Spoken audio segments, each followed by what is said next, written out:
कृपया हाम्रो च्यानललाई सब्स्क्राइब गरिदिनुहोला र साथै छेउमा रहेको बेल आइकनलाई पनि थिचेर हाम्रो च्यानलले अपलोड गरेका लेटेस्ट भिडियोहरू सबैभन्दा पहिला प्राप्त गर्नुहोला। धन्यवाद।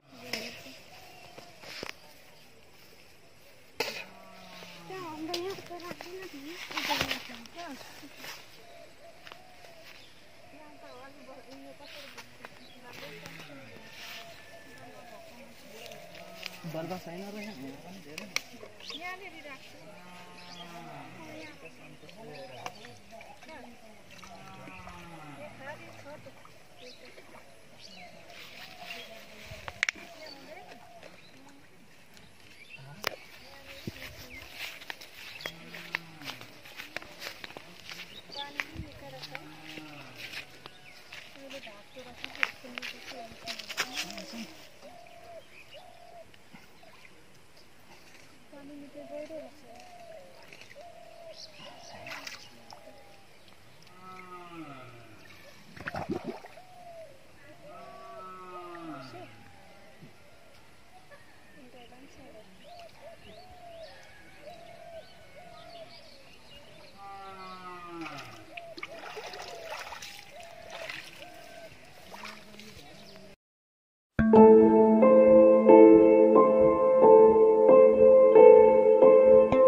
निकालेको अवस्था यहाँनेरि।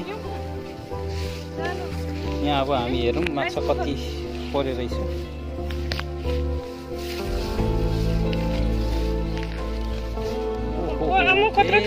ठुलो पनि पर्दो रहेछ नि।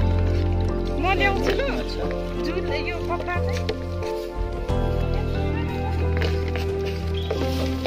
यति आउँदो रहेछ।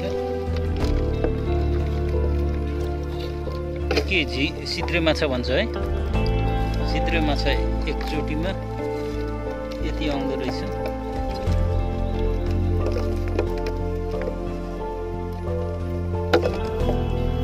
यो चाहिँ अलिक चाँडो चाँडो निकालेको गर्नु पर्दो रहेछ, लागिहाल्छ।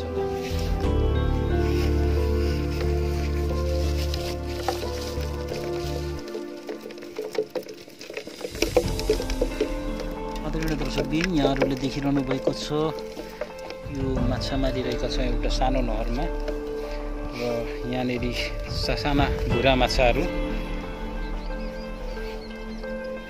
यसरी मारिरहेका छौँ। बटुकोमा पासो थापेर यो बटुको रहन्छ र यो बटुकोभित्र चाहिँ हामी चारोहरू हाल्छौँ र यो सानो एउटा पाल देखिरहनु भएको छ। यो पालबाट चाहिँ माछा पस्छ भित्र र अहिले यो निकालेर चाहिँ अहिले पुनः हाल्ने क्रममा छौँ र यसरी पानीभित्र डुबाइराख्छौँ र समथिङ 5-6 मिनटपछि यहाँ हामी हेर्दाखेरि हामी माछा देख्न सक्छौँ र उपारि त्यहाँ पनि धेरै माछाहरू देख्न सक्छौँ। त्यहाँनेरि चारो खाइरहेको छ र दुईटा बटुकोहरू थापिएको छ र अर्को बटुको पनि यहाँनेरि निस्किरहेको अवस्था छ र यहाँ चाहिँ कति माछा पर्यो भनेर अब हामी तपाईहरुलाई देखाउन गइरहेका छौँ।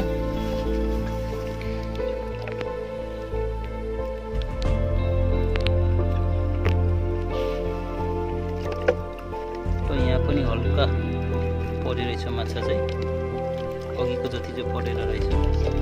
यसो सानो माछाहरू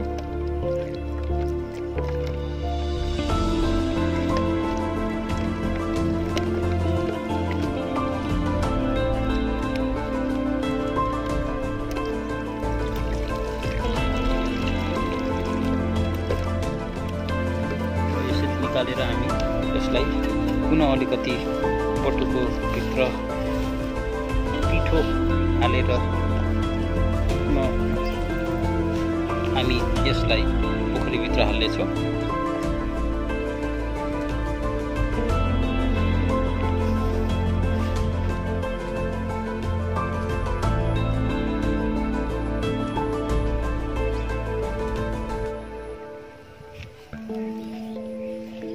नेपालको तराई क्षेत्रमा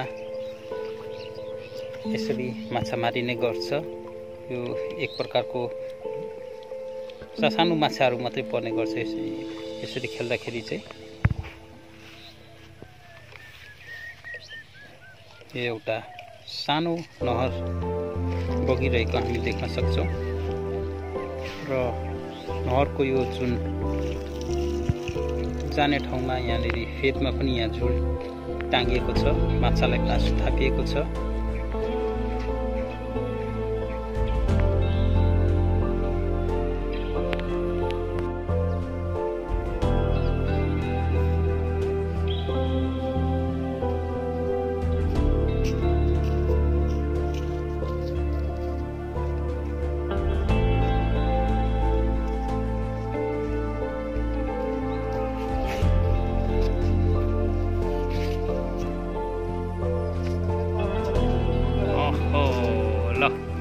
एउटा माछा त परे रहेछ।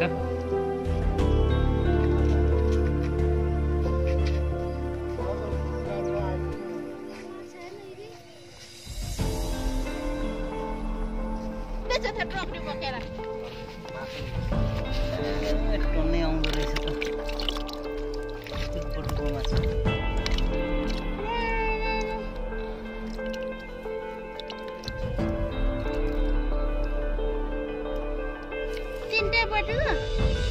एउटा खोइ कसले ल्याएको थाहा जस्तो कसले ल्याएको हुन्छ।